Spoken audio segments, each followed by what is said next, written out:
So today we're going to talk about one of the latest books for 5e, Heroes of Faerun. Overall, it is a very solid book that provides a lot of player options from subclasses, new spells, feats, and even a new mechanic with circle casting. But also has some smaller elements for DMs that want to run a campaign in the Forgotten Realms. Some of these elements are certainly better than others, and some, in my opinion, are just straight up busted, which we will cover in an overview style of everything this book offers. And if you want to be a hero yourself, why not hit the like and subscribe button to keep up with everything with D&D and more. So let's quickly go through the DM stuff first, since it's the thing that most people won't fully touch on. So for those that are running a Forgotten Realms campaign in 2024 5e, the book has things it offers you. Firstly, it goes into detail about the regions of the Forgotten Realms, the Sword Coast, the North, Forgotten Lands, etc., with descriptions about each of the individual landmarks and cities within those regions. Gives an overview of the topography, and other small details. Second, it gives details about the gods of Faerun and divinity as a whole. Lastly, the book then goes into the weave and how magic works within Faerun, and with all its setting-specific quirks.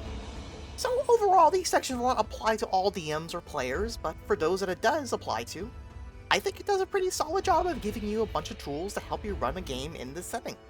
Now let's get to the juicy stuff, the subclasses. This book offers 8 subclasses, 5 of them being completely brand new for the Bard, Paladin, Ranger, Rogue, and Sorcerer, and the other 3 are redone subclasses from the previous edition for Wizard, Cleric, and Fighter. The Bard gets the College of Moon, which is focused on healing and supporting her allies with a druidic spin. They get the ability to momentarily turn invisible when giving bardic inspiration, and can use some of that inspiration to buff their healing. They gain access to the Moonbeam spell with additional healing properties, and then later on can give that invisibility to others. The Cleric gets the redone Knowledge Domain, with a list of prepared spells, proficiencies, a way to cast some prepared spells for free, telepathy, and finally as their capstone ability, to gain advantage on all d20 rolls for a minute.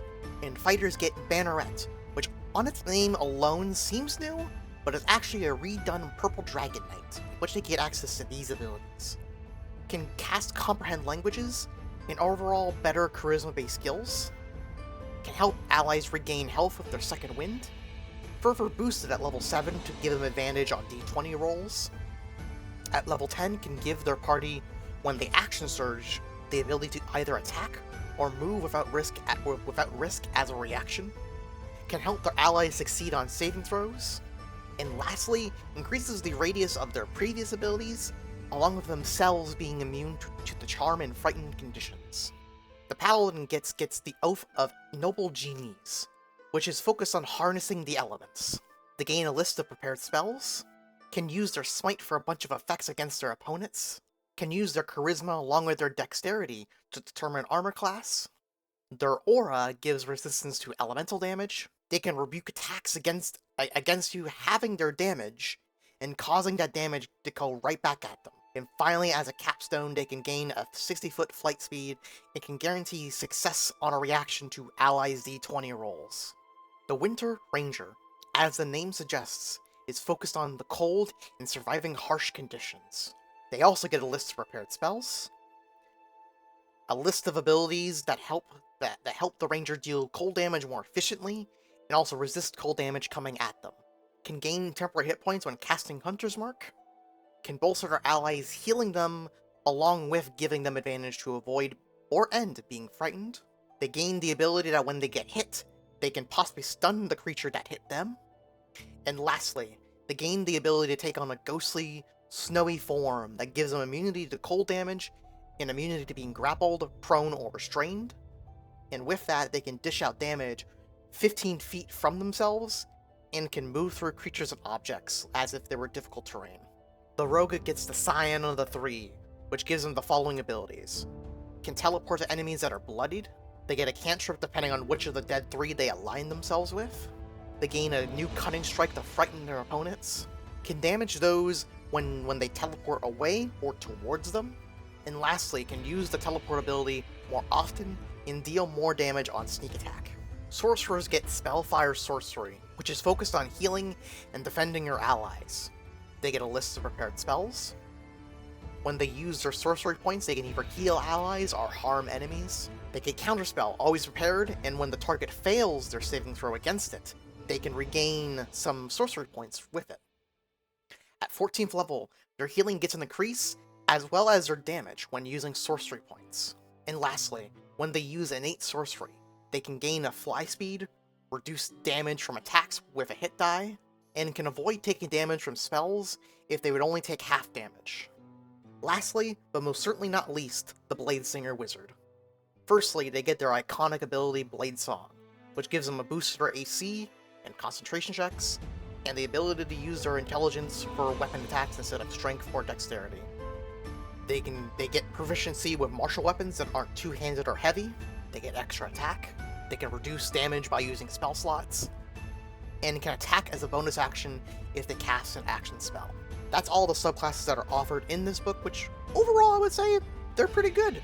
Some are definitely better than others.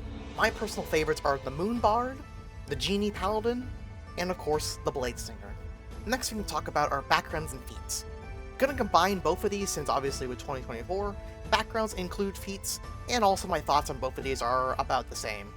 Some of them are good, like Coldcaster, which can reduce a creature's saving throw by 1d4 when attacking with cold damage.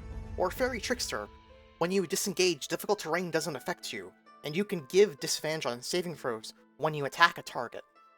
But then there are just straight up bad feats, like Mithril Touched, which gives you a wild magic table, which, on the surface, sounds fun for someone like me who loves wild magic.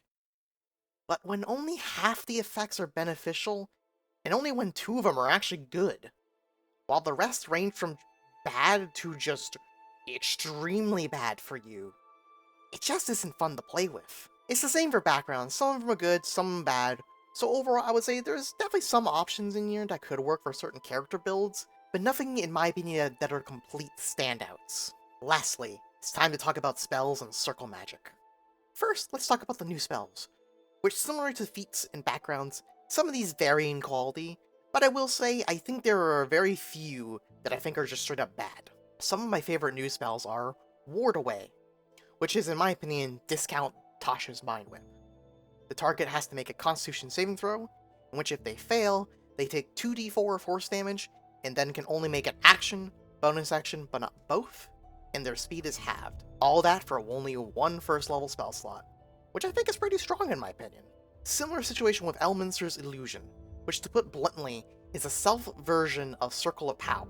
Basically, when you cast this as a bonus action, you get advantage on saving throws against spells and magical effects, and if you succeed on it, you take no damage instead of half. Which again, for 2nd level in certain scenarios, is pretty strong. But now let's bring in the elephant in the room, probably the biggest, most broken thing in my opinion that is in this book, circle casting. So what is circle casting? Well, basically, when a spellcaster is casting a spell with a casting time of an action or longer, they can turn it into a circle cast, and have other spellcasters contribute to the spell using their actions to do so. When they do, the spell gains an additional property that increases their potency. For example, you can increase the spell's range by 1,000 feet per caster up to a mile. So yeah, you can start sniping people with fireballs.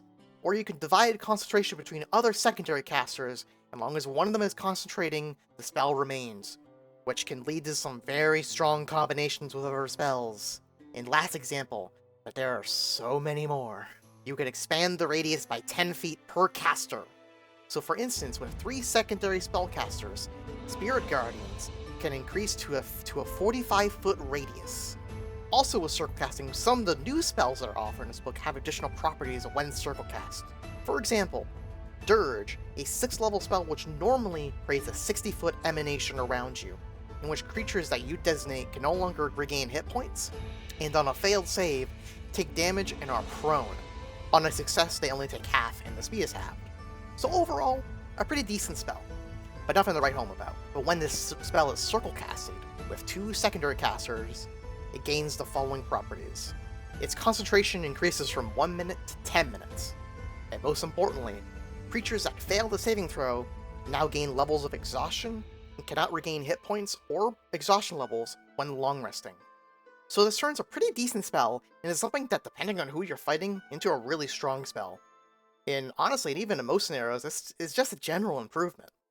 So overall, with circle casting, if my demeanor didn't get it across, I think circle casting is very powerful. And if a DM allows it in their games, it completely changes the balance of spellcasters. Which, despite me saying that, doesn't necessarily mean it's a bad thing, because, yeah, it's very powerful, but also it's just kind of fun, and a cool feature that, to me personally, I would allow in my games, albeit with some homebrew rules to try and stamp out some of its potency. I will definitely be making a video dedicated to circle casting at some point in the near future, so keep an eye on that if that interests you. That is the overview of Heroes of Faerun. Overall, again, a pretty solid book with some pretty good options for both players and DMs, but definitely not without flaws. Also some very strong mechanics and spells. If I was going to give it a number score, I'd give it like a solid 7.5 out of 10. If you'd like to see some other videos in the TTRPG space, feel free to check out one of these videos on screen. Bye for now.